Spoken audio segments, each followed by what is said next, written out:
Hola y bienvenidos a nuestro canal, donde compartimos las historias más emocionantes. Mi esposo, Javier, debía viajar por 10 días a Estados Unidos por trabajo. Yo misma lo acompañé hasta la zona de control de seguridad en el aeropuerto.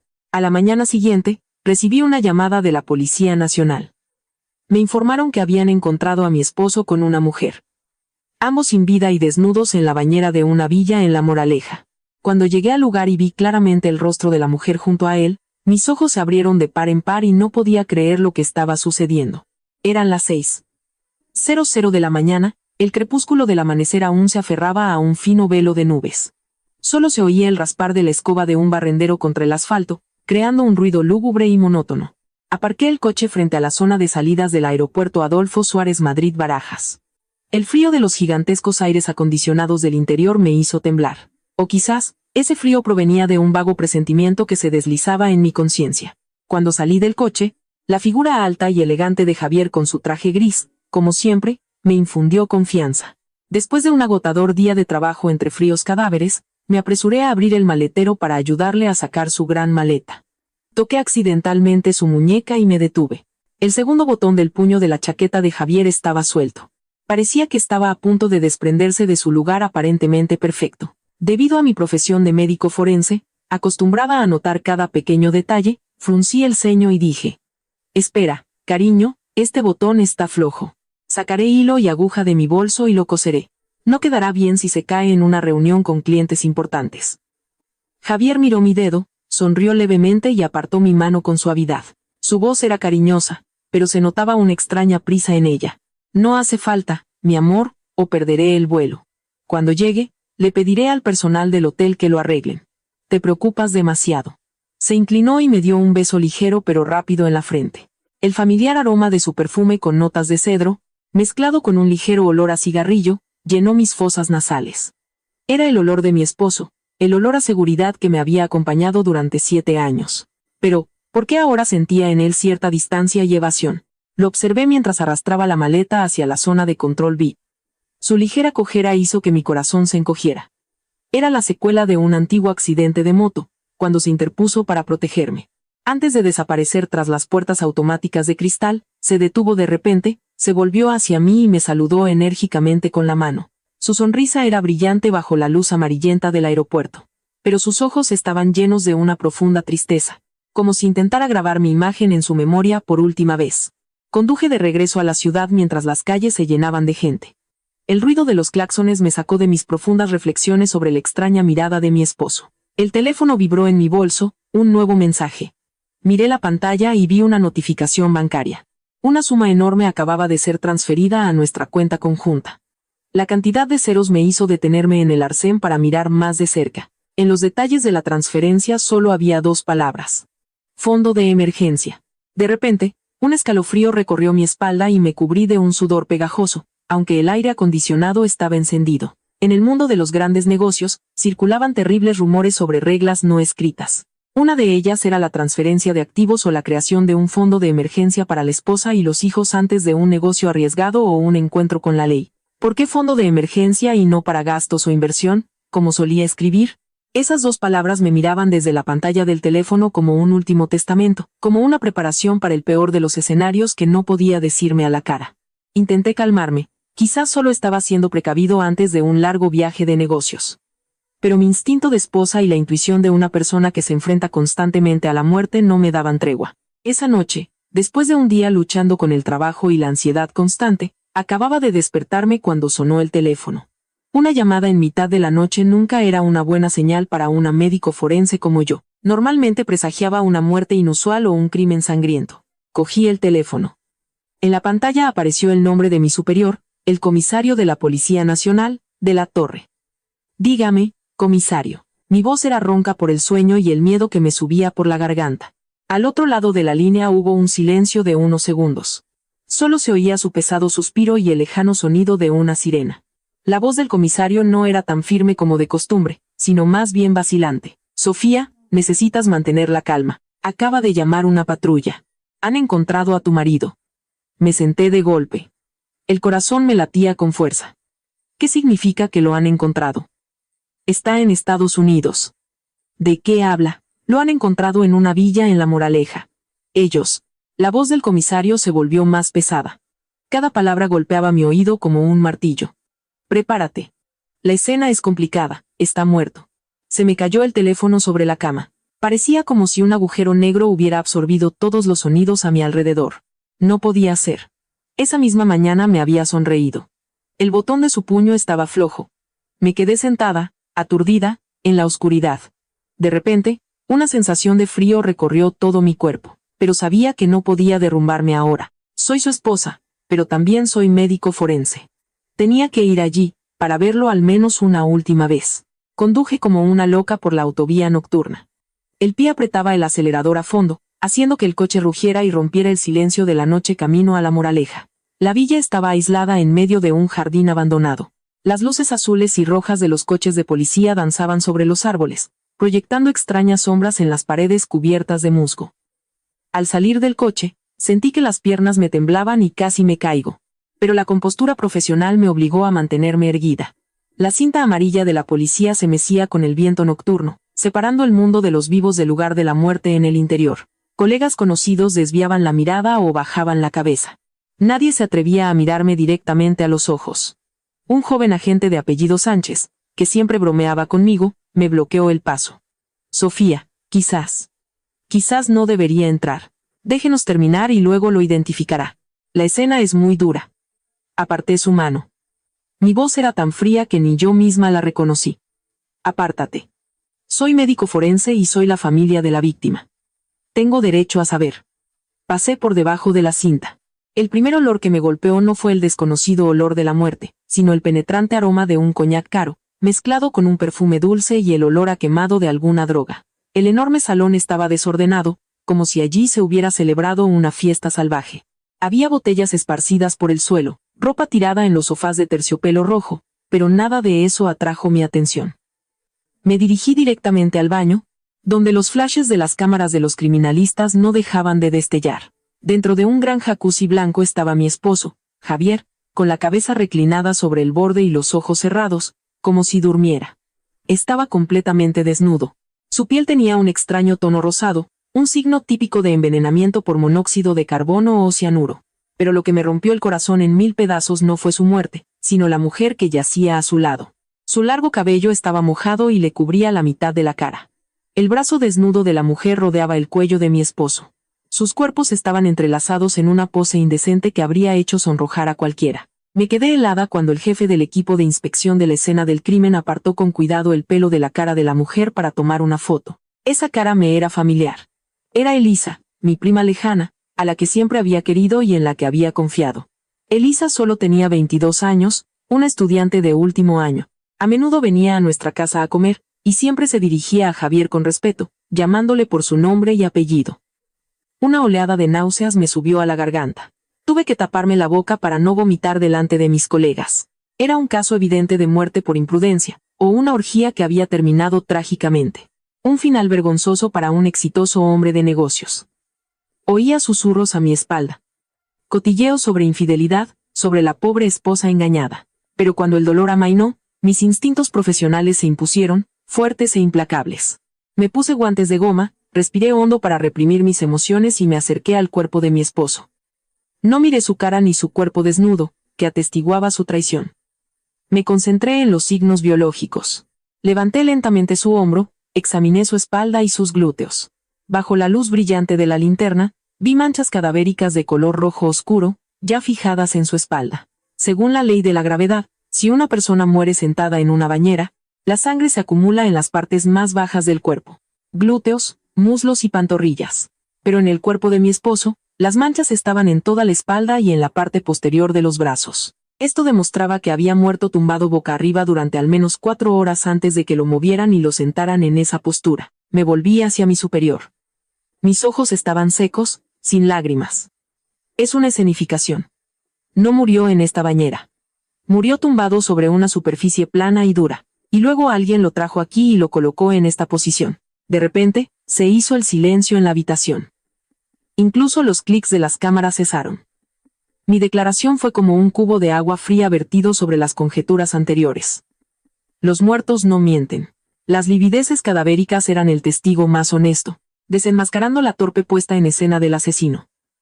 Mi marido no murió en un accidente. Fue asesinado, y su honor fue mancillado incluso después de su último aliento. Un chirrido de frenos resonó tras la verja de la villa. Luego se oyeron unos rápidos pasos de tacón golpeando las baldosas, como un martillo en mi pecho. Antes de que pudiera darme la vuelta, una sombra irrumpió en la habitación, trayendo consigo un aire frío y un penetrante olor a perfume de sándalo. ¡Zas! Una fuerte bofetada me golpeó en la mejilla izquierda, haciendo que se me nublara la vista. Inmediatamente sentí el sabor de la sangre en la boca. Retrocedí, sujetándome la mejilla ardiente, y miré a la mujer que me había golpeado. Isabel, mi suegra. Su elegante vestido de seda negro era impecable, pero su rostro estaba desfigurado por la ira. Detrás de ella estaba Román, mi cuñado, ajustándose sus gafas doradas con una expresión profunda e impenetrable. «Desgraciada, mira lo que has hecho», gritó Isabel, señalándome con un dedo tembloroso. «Desde el principio dije que traías mala suerte. Has matado a mi hijo, y ahora mira. Ha muerto desnudo con una cualquiera en una bañera. ¿No te da vergüenza ante la familia?». Tragué el sabor salado de la sangre, intentando mantener la calma en mi voz. «Isabel, sé que le duele, pero aquí hay algo que no encaja. Las livideces en el cuerpo de Javier no se corresponden con la postura de su muerte. Sospecho que es una escenificación». «Cállate», gritó, interrumpiéndome. En sus ojos no había ni una pizca de compasión, solo asco y cálculo. «¿Qué piensas hacer? ¿Hacerle la autopsia a su cuerpo? ¿Dejar que todo el mundo se ría del cadáver mutilado de mi hijo?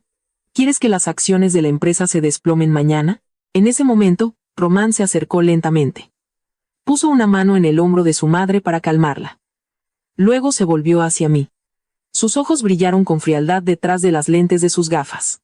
De su maletín de piel de cocodrilo sacó un grueso fajo de fotografías y las arrojó sobre la mesa de cristal frente a mi superior y el equipo de investigación. Las fotografías se esparcieron.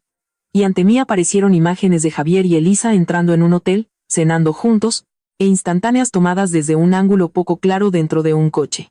«Tita Sofía, sé que estás en shock», dijo Román con un tono tranquilo y razonable, pero cada palabra era afilada como un cuchillo. «Pero la verdad es obvia. Javier y Elisa tenían un romance desde hace casi un año. Todos lo sabíamos, pero te lo ocultamos para mantener la paz en la familia. Hoy pospuso su vuelo para encontrarse con ella aquí. Desafortunadamente, tuvieron una sobredosis. Es un problema familiar privado. No queremos magnificarlo». Miré las fotografías sin comprender.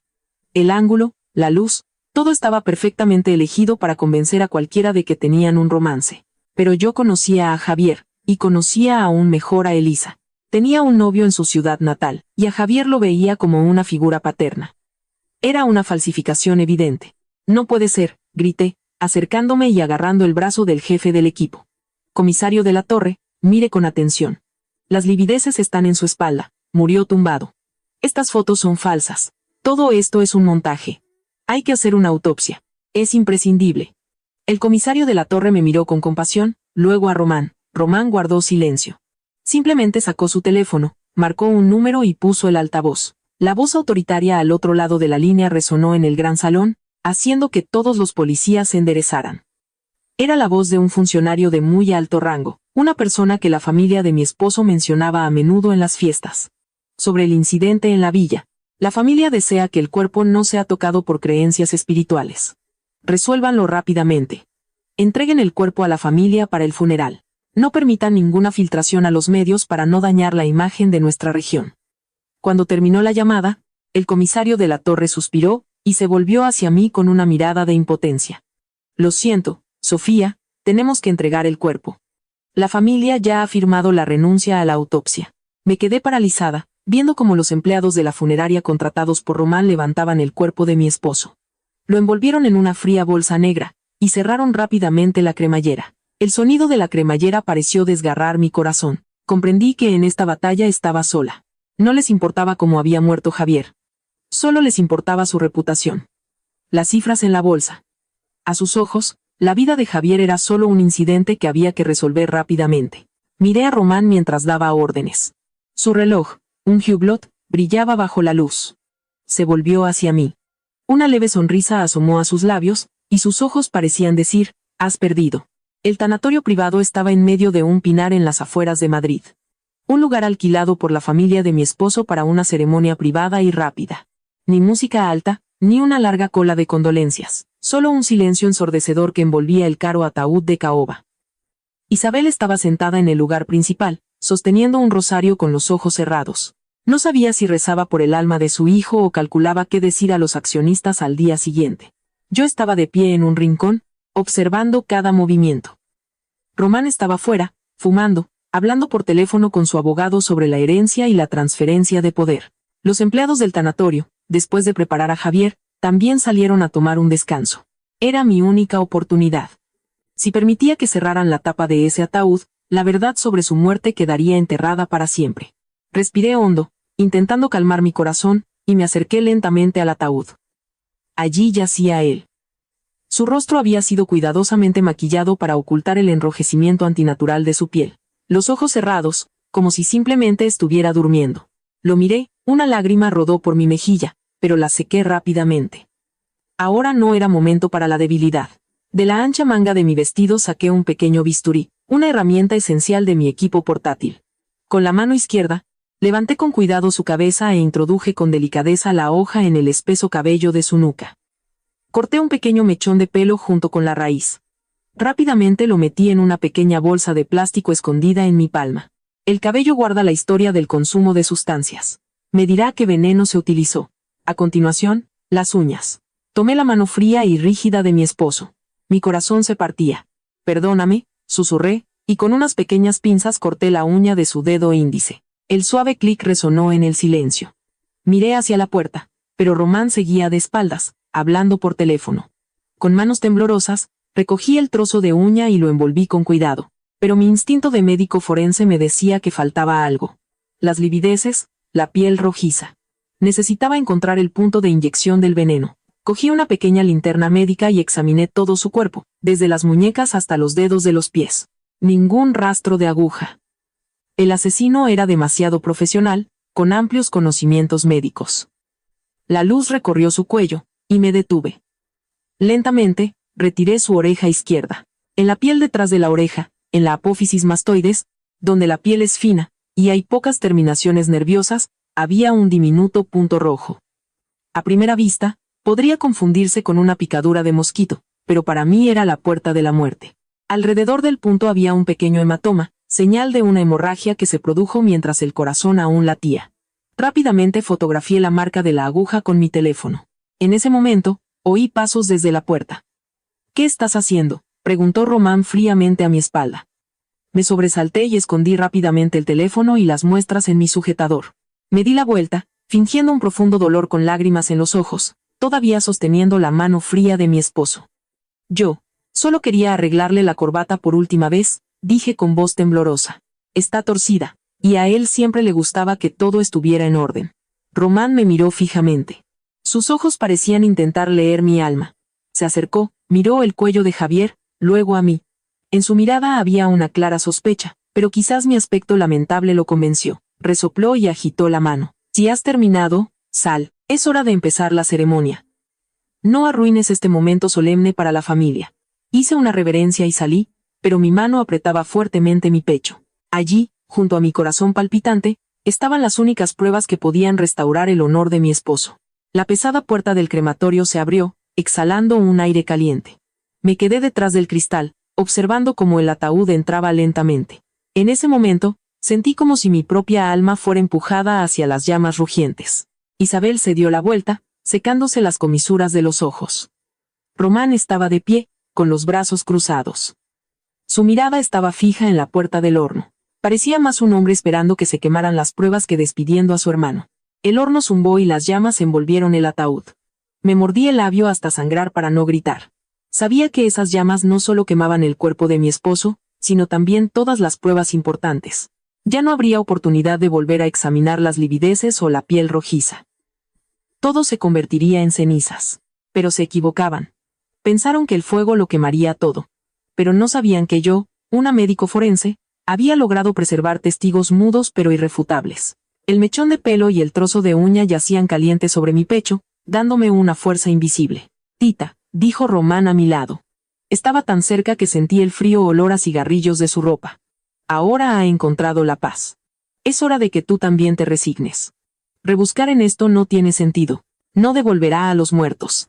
Solo causará dolor a los vivos y dañará su reputación. ¿Me entiendes?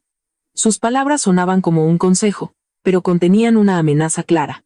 Me estaba advirtiendo. Sabía que a partir de ese momento, cada uno de mis pasos estaría bajo su vigilancia. Me volví hacia él, tratando de controlar mi respiración para parecer impasible y sumisa. Entiendo, Román, es que no puedo aceptarlo. Su partida fue demasiado repentina. Román me examinó con la mirada. Sus ojos se deslizaron por mi pecho, lo que me provocó un escalofrío. Retrocedí ligeramente. Él sonrió y me dio una palmadita en el hombro. Bien que lo entiendas. La familia no te abandonará. Ahora que Javier no está, mi madre y yo nos encargaremos de su parte de los activos para que tengas una vida cómoda. Solo tienes que ser obediente. La palabra obediente me hizo estremecer. Me trataba como a una mascota. No sabía que esta mascota tenía la llave para abrir el infierno que él se esforzaba tanto en ocultar. Cuando el coche se alejaba, vi en el espejo el humo negro de la chimenea del crematorio. Apreté la mano contra mi pecho y susurré una promesa al difunto. Descansa en paz. Yo me encargaré de todo. Haré que quien hizo esto pague por todo. Una lluvia repentina cayó sobre la ciudad en mitad de la noche. Aparqué en un pequeño callejón en Vallecas. Allí se encontraba el laboratorio privado del profesor Antonov, mi antiguo profesor de medicina forense. No podía llevar estas muestras a un laboratorio oficial. Los ojos y oídos de Román estaban por todas partes. El profesor Antonov me recibió con preocupación. No hizo preguntas, tomó en silencio las pequeñas bolsas que le di.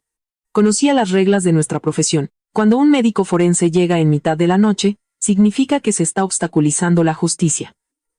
Necesito una cromatografía líquida, espectrometría de masas, dije con voz temblorosa. Sospecho envenenamiento con un relajante muscular. Un bloqueador neuromuscular no despolarizante. El profesor Antonov asintió. Se puso las gafas y se puso a trabajar. El zumbido de la centrífuga, el tintineo del material de vidrio. Todo se sumaba a la siniestra música de mi espera. 2 horas después, el aparato empezó a imprimir. El profesor Antonov tomó la hoja, la miró y su rostro cambió. Sofía, mira. Tomé el papel. Los números y gráficos eran inequívocos. En la sangre, el pelo y las uñas de Javier, el nivel de succinilcolina era 100 veces superior al normal. La succinilcolina para una persona normal es simplemente un medicamento, pero en nuestra profesión, es el veneno del diablo. Se utiliza en anestesia para la intubación, provocando una rápida relajación muscular. Pero si se inyecta en una dosis alta a una persona despierta, es el arma homicida más cruel. La víctima queda paralizada en menos de 1 minuto. Los músculos de los brazos, las piernas, la cara, todo se congela. No puede moverse, no puede pedir ayuda. Pero lo más terrible es que no afecta al cerebro. La víctima permanece plenamente consciente, oye, ve y siente todo. Las lágrimas corrieron por mis mejillas. Imaginé a Javier tumbado. Le inyectan detrás de la oreja. Siente como su cuerpo se va quedando rígido. Ve al asesino, posiblemente a su propio hermano, escenificando la escena del crimen, desnudándolo, colocando a su lado el cadáver de su prima. Quiere gritar, pero su garganta está paralizada. Su pecho no puede respirar. Muere de asfixia, pero no de inmediato. Muere lentamente, en un terror salvaje, como si estuviera enterrado vivo en su propio cuerpo. Fue testigo de todo ese humillante espectáculo antes de que la oscuridad lo engullera por completo. Quien hizo esto tiene profundos conocimientos de medicina y es increíblemente despiadado, dijo el profesor Antonov. Este fármaco se elimina rápidamente de la sangre. Si hubieras tomado las muestras 24 horas después o después de la cremación, nunca lo habrían encontrado. Apreté con fuerza los resultados. No fue un accidente, ni un crimen pasional. Fue un asesinato planeado, frío y cruel. Me sequé las lágrimas. Mi dolor se convirtió en un fuego ardiente de venganza. Encontraré a quien sostuvo esa aguja, a quien vio cómo mi esposo moría lentamente en la desesperación. La lluvia cesó, dejando un cielo gris sobre la ciudad. Estaba sentada en una pequeña cafetería frente a Kiko, un antiguo compañero de clase que ahora trabajaba como técnico de seguridad en Barajas. Mira rápido y luego bórralo inmediatamente, susurró Kiko, acercándome su portátil. Estoy arriesgando mi trabajo por ti. Hay una orden de arriba de bloquear toda la información sobre el caso de Javier Ibáñez. Asentí, e inserté el pendrive con mano temblorosa. Aparecieron archivos de video. Reproduje la grabación de las 6:00 a las 7:00. 00 de la mañana de ese día. Me vi a mí misma despidiendo a Javier. Su alta figura destacaba entre la multitud. Se dirigió directamente al mostrador prioritario para pasajeros de clase business. A primera vista, todo parecía normal, pero algo no cuadraba. Revisé una y otra vez el momento en que Javier pasa el control de seguridad. Se quita la chaqueta, el cinturón y el reloj. Alto. Pulsé pausa, amplié la imagen. El hombre en la pantalla se quitaba el reloj de la muñeca derecha. Mi corazón empezó a latir más fuerte. Javier era zurdo. En los 7 años de nuestra vida en común, nunca lo vi llevar el reloj en la mano derecha. Su costumbre era la mano izquierda. Recordé como por la mañana, cuando quise coserle el botón, su reloj estaba en la muñeca izquierda. Solo 5 minutos después, se había movido a la derecha. Continué viendo. El hombre pasó por el arco detector de metales. Se vistió de nuevo, se puso el reloj en la mano derecha y siguió adelante. A simple vista, por su altura, corte de pelo y ropa, era idéntico a mi esposo. Pero el detalle del reloj era como una pequeña grieta que rompía la imagen perfecta. Kiko, ¿puedes encontrar otro ángulo donde se vea la cara más claramente? Kiko tecleó algo. Aquí está la cámara 42. En el camino hacia la puerta de embarque apareció un nuevo video. El hombre estaba inclinado, mirando su teléfono y llevaba un sombrero que le cubría la cara. Pero su forma de andar reforzó aún más mis sospechas. Ese hombre, que se subió tranquilamente al avión a Estados Unidos para crear una coartada perfecta, no era mi marido. Me llevé el pendrive y comencé un proceso de análisis que nunca pensé que realizaría sobre mi propio esposo. Utilicé un programa de análisis de la marcha. El cuerpo de una persona guarda el recuerdo de cada lesión. En sus años de estudiante, Javier tuvo un accidente de moto por salvarme. Su rodilla izquierda resultó dañada. A pesar de la operación, su cuerpo desarrolló una forma natural de reducir la carga sobre la pierna lesionada. Cuando caminaba rápido, su pierna izquierda tocaba el suelo un poco más rápido que la derecha. El resultado del análisis apareció en la pantalla. El patrón de marcha del hombre del video era casi perfectamente equilibrado. Ningún signo de cojera. Encontré un viejo video familiar donde Javier jugaba en el parque y lo subí al programa para comparar. El resultado mostró 2 gráficos diferentes. El gráfico de Javier tenía una desviación clara. Su pierna izquierda tenía un tiempo de contacto con el suelo 0,3 segundos más corto. Esos 0,3 segundos, imperceptibles a simple vista, no mentían. Apoyé la cabeza en la mesa. Las lágrimas corrieron. El hombre del aeropuerto era un doble profesional. Entonces, ¿dónde estaba mi marido?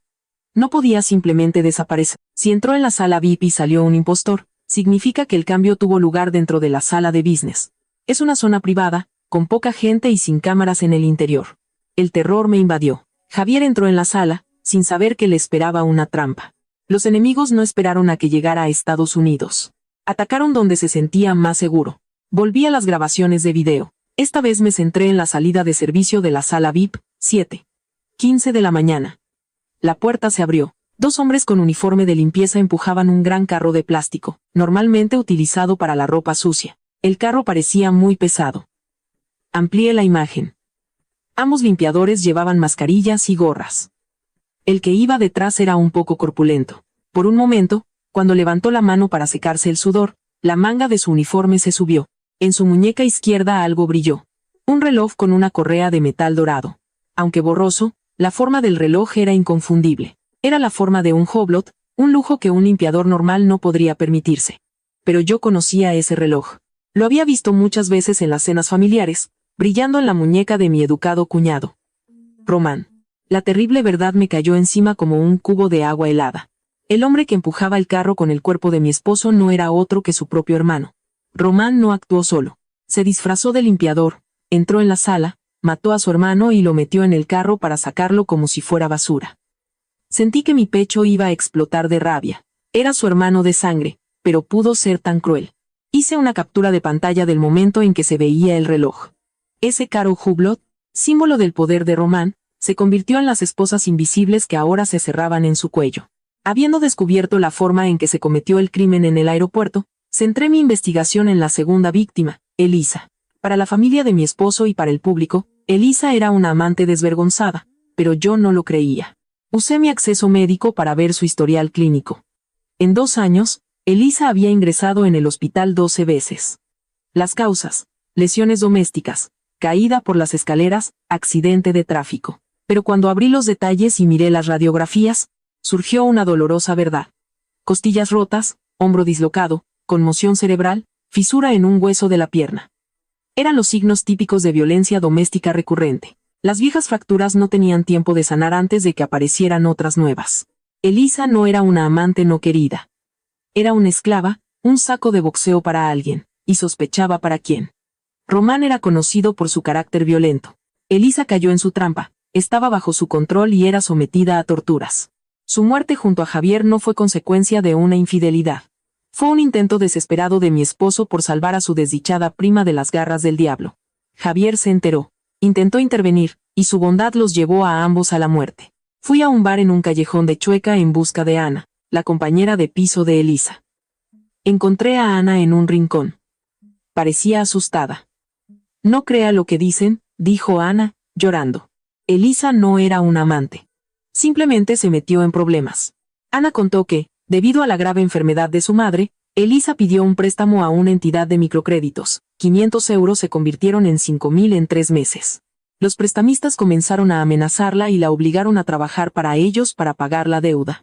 El verdadero dueño de la entidad de microcréditos era una empresa propiedad de Román. Usó la deuda para convertir a Elisa en su esclava, obligándola a atender a clientes y a tenderle una trampa a Javier. Javier se enteró de todo, dijo Ana. Ayudó a Elisa a pagar la deuda. Quería salvarla. Le dijo a Elisa que reuniera todas las pruebas. El día del crimen, le dijo que se encontrarían en la villa para recoger las últimas pruebas, y que luego la sacaría de allí. La historia de Ana era la última pieza del rompecabezas. No eran amantes, eran dos personas luchando por escapar de las manos del mal.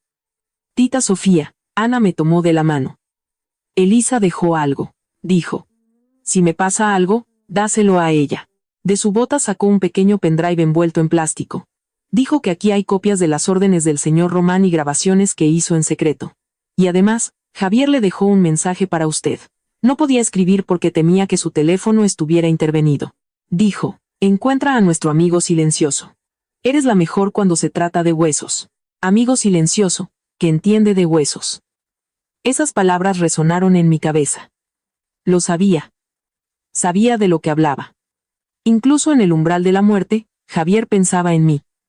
Sonó mi teléfono. Mi suegra. Sofía, ven a la mansión inmediatamente. Necesitamos discutir asuntos importantes sobre la herencia de Javier. Habían comenzado a actuar. Ahora que Javier estaba enterrado, y las pruebas habían desaparecido, querían resolver el problema restante, la esposa. Apreté el pendrive en mi mano. Bien, si quieren jugar, les mostraré que la nuera de esta familia no es una presa fácil. Entré en la mansión de La Moraleja. Isabel estaba sentada en el sillón principal con un abogado. Frente a mí, sobre la mesa, había un cheque por millones y un billete de avión de ida en clase business a Europa. Esta es tu herencia, dijo Isabel. 1.000.000 de euros y la villa en la Costa del Sol que compró Javier. A cambio, firma esto. El abogado me tendió un acuerdo en el que se establecía que renunciaba a todos los derechos a reclamar mi parte de la herencia en la empresa y, lo más importante, me comprometía a guardar silencio sobre la muerte de Javier. Fingiendo leer el acuerdo, activé en secreto la función de grabación de mi bolígrafo. Isabel, ¿quiere que me vaya?, pregunté. Pero Javier murió de una muerte injusta. ¿Qué significa injusta?, gritó ella. Murió por su libertinaje. ¿Quieres que todo el mundo se entere de que tu marido era un drogadicto? ¿Quieres que esta empresa se hunda? Se acercó a mí. Sofía. Eres una mujer inteligente. Los muertos no se pueden recuperar. Lo importante son los vivos. Coge el dinero y empieza una nueva vida en el extranjero. No seas tonta. Esta familia es más importante que la vida de una persona. La familia es más importante que la vida, lo admitió. Para ella, la vida de su propio hijo no era tan importante como su reputación. Firmé el acuerdo. Pensó que el dinero me cegaría. No sabía que lo acepté no para callar, sino para obtener una prueba más de la crueldad de esta familia. Regresé a nuestro antiguo apartamento, donde vivíamos al principio. En un rincón del estudio estaba el amigo silencioso del que hablaba Javier, un modelo de esqueleto humano a tamaño real. Su regalo para mí en nuestro 3er aniversario. Entiende de huesos, susurré. Como médico forense, conocía cada hueso. Recordé cómo una vez me preguntó sobre la columna vertebral. Presioné simultáneamente la 3ª vértebra cervical 3, y la 5ª vértebra torácica 5. Los números de nuestros cumpleaños, se oyó un suave clic desde el cráneo. La parte superior del cráneo se abrió ligeramente. Dentro había una tarjeta SD roja pegada, un mapa y una carta doblada. Abrí la carta. La letra de Javier. Mi querida esposa, si estás leyendo esto, significa que ya no estoy. No llores. Descubrí que mi hermano Román está usando la línea naviera de la empresa para contrabandear productos electrónicos ilegales y drogas. No puedo ignorarlo. En esta tarjeta SD están todas las pruebas. Úsalas para protegerte y hacer lo correcto. Siento haberte dejado esta carga. Te quiero mucho. Rompí a llorar, abrazando la carta. Inserté la tarjeta SD en el portátil. Aparecieron miles de archivos. Listas de barcos, calendarios de envíos de drogas, listas de funcionarios sobornados y grabaciones de las llamadas de Román. Era una bomba que haría estallar el sucio imperio de la familia de mi esposo. Apreté con fuerza la tarjeta SD. Javier dio su vida por esta verdad. No permitiré que sea olvidada. La batalla acaba de empezar. Los archivos se abrieron.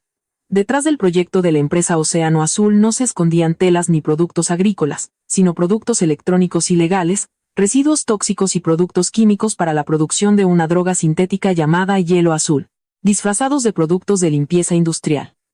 Miles de millones de dinero sucio se blanqueaban a través de empresas fantasma en el extranjero. Bang. Un fuerte ruido vino de la puerta, pasos pesados y el sonido del metal. Estaban forzando la cerradura. Llegaron más rápido de lo que esperaba. Cogí rápidamente la tarjeta SD y la carta y las metí en mi sujetador. Miré a mi alrededor en busca de un arma. Nada más que libros y el esqueleto. ¡Bam! La puerta se abrió de golpe. Entraron 3 hombres corpulentos de negro y con máscaras. El líder tenía una cicatriz en la cara. «Dame la tarjeta SD», dijo, acercándose. En sus manos tenía un bate de béisbol. «No os acerquéis», grité. «Todo se está transmitiendo en directo. Hay cámaras ocultas aquí». Señalé la luz roja del detector de humos.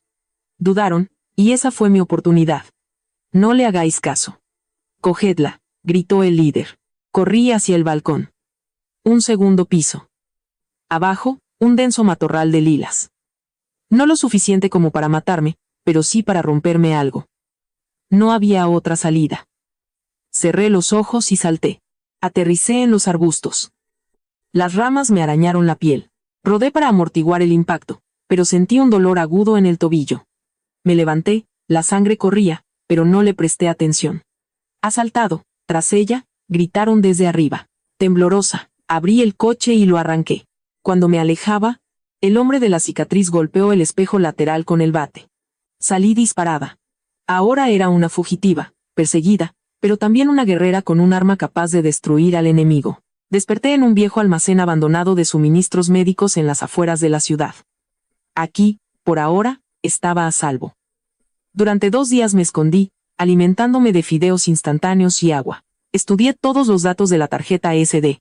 Descubrí que Román siempre organizaba eventos benéficos cuando llegaba un barco para desviar la atención. Y mañana iba a haber una gran gala de negocios en un hotel de 5 estrellas el día de la llegada del mayor cargamento de hielo azul. Le envié un mensaje a Román desde una nueva tarjeta SIM. «Querido cuñado, iré a la fiesta mañana. Tendré un regalo a cambio de tu €1.000.000. Asegúrate de recibirme». Rompí la tarjeta SIM, me miré en el espejo. Mañana, la mujer débil llamada Sofía morirá. La diosa de la venganza se levantará del infierno para exigir su retribución. Entré en el gran salón de baile del hotel con un vestido de terciopelo negro con una abertura alta. Mi aparición hizo que todos se callaran. Empezaron los susurros. Me dirigí directamente a la mesa de Román. La sonrisa se congeló en su rostro. «Cuñado, sorpresa. Me alegro de verte», dijo él. «Te echaba de menos». «Echaba de menos a la familia. Por eso he vuelto», sonreí fríamente. Sirvieron el plato principal, bogavante a la termidor. «Román», dije, sosteniendo el cuchillo, ¿sabes cómo matar un bogavante para que no se ponga duro? Hay que clavar el cuchillo directamente en su centro nervioso. Una punzada rápida. Se paraliza al instante, no puede resistirse, pero su corazón seguirá latiendo unos minutos más. Morirá sintiendo cada corte. Una muerte muy limpia, como si simplemente se durmiera. Román palideció. Entendió de lo que estaba hablando. «Come, está delicioso», dije. «No dejes que se enfríe. Se pondrá duro, como una deuda de sangre. Si se deja demasiado tiempo, empezará a oler mal y ya no se podrá ocultar. Saqué el pendrive negro que me dio Ana y lo puse en el plato giratorio de cristal en el centro de la mesa. Se deslizó lentamente hacia Román. Cuando él fue a cogerlo, detuve el plato. No tengas prisa, susurré. Esto es solo una copia. El original está en un servidor automatizado. Si no vuelvo a casa esta noche, o si mañana me ocurre un accidente, exactamente a las 8:00 de la mañana todos los datos se enviarán a la Policía Nacional y a los 10 periódicos más importantes. Román se quedó helado. ¿Qué quieres? Dinero. No necesito tu dinero, dije. Necesito la lista real de pasajeros del vuelo a Estados Unidos. Y quiero saber dónde está el doble de mi esposo. Te doy una noche para pensarlo. Me fui, dejándolo aturdido. Se dio cuenta de que la oveja se había convertido en cazadora. A medianoche recibí un mensaje. Mañana a las 10:00 de la noche en mi ático en el complejo Cuatro Torres. Ven sola, trae el original. Una trampa. Pero tenía que ir. Ese ático era el lugar más probable del primer crimen. Me preparé. Mis armas, un frasco de luminol, una potente linterna ultravioleta y un spray de pimienta. 10:00 de la noche. Entré en el ático de Román. Me recibió un salón espacioso y lujoso. En el centro había una gran alfombra persa. Primero tomemos una copa, dijo Román, dándose la vuelta para coger el alcohol. Rápidamente rocié luminol en el centro de la alfombra. Cuando volvió, apagué la luz y encendí la linterna UV. Apareció una escena aterradora. En la alfombra oscura, brillaban con un azul intenso rastros de sangre. Un enorme charco de sangre con rastros de haber sido arrastrado hacia el ascensor. ¿Qué es esto, Román? Grité. Dijiste que fue un accidente. ¿De quién es esta sangre? La verdad salió a la luz. Aquí fue donde golpeó a mi esposo. Cállate. Gritó Román y se abalanzó sobre mí. Le rocié la cara con el spray de pimienta. Gritó de dolor. Mientras no podía ver, tomé un trozo de fibra de la alfombra con sangre y lo metí en una bolsa de pruebas. A pesar de su visión borrosa, me oyó y me agarró por la pierna. Le di una patada en la cara, le golpeé la cabeza con un jarrón pesado. Cayó, sangrando. Corrí hacia el ascensor, pulsé el botón. Antes de que las puertas se cerraran, lo vi levantarse, furioso. Escapé con la preciada prueba en mis manos. Fui directamente a la Comisaría General de la Policía Judicial, fui a ver al comisario de la Torre, le mostré la fibra con sangre y el pendrive. Comisario, pongo mi vida en su conciencia. De la Torre me miró. Sofía, llevamos mucho tiempo esperando esto. Llevamos 2 años siguiendo a Román, pero era demasiado astuto. No teníamos pruebas directas. ¿Es esto suficiente? Pregunté. Suficiente para arrestarlo por agresión, pero no para destruir su imperio. Necesitamos pillarlo infraganti. El plan de la Torre era arriesgado. Difundiríamos una noticia falsa sobre una inspección sorpresa de la central en el puerto. Al mismo tiempo, yo seguiría chantajeándolo con las pruebas. Bajo presión, se vería obligado a mover su mercancía esa misma noche. 2:00 de la madrugada en el puerto de Valencia. Estaba sentada en una furgoneta de la policía. Llegó la comitiva de Román. Salió, nervioso, y ordenó a sus hombres que cargaran las cajas en los camiones. La policía esperaba el momento oportuno. Es la hora, dijo de la Torre. Envié el último mensaje. Román, una brisa fresca. La policía estará aquí en 3 minutos. ¿Adivinas a quién le he enviado tu ubicación? Vi cómo leía el mensaje. Se quedó paralizado, miró a su alrededor, lleno de miedo. Tenemos un topo. Vámonos, vámonos, gritó, corriendo de vuelta a su coche. Asalto, ordenó de la Torre. De repente, toda la zona se iluminó. Policía, no se muevan. Los hombres de Román intentaron huir, pero fueron capturados de inmediato.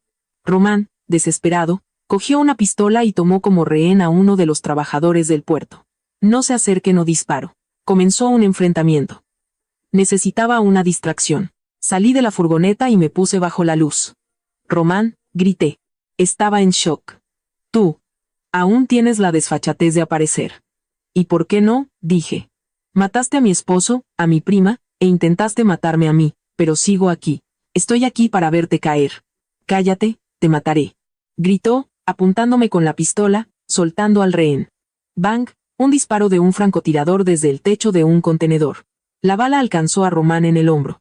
Dejó caer la pistola. La policía lo detuvo de inmediato. El otrora poderoso Román ahora yacía en el suelo. Sucio y derrotado. No había alegría de victoria, solo una profunda tristeza.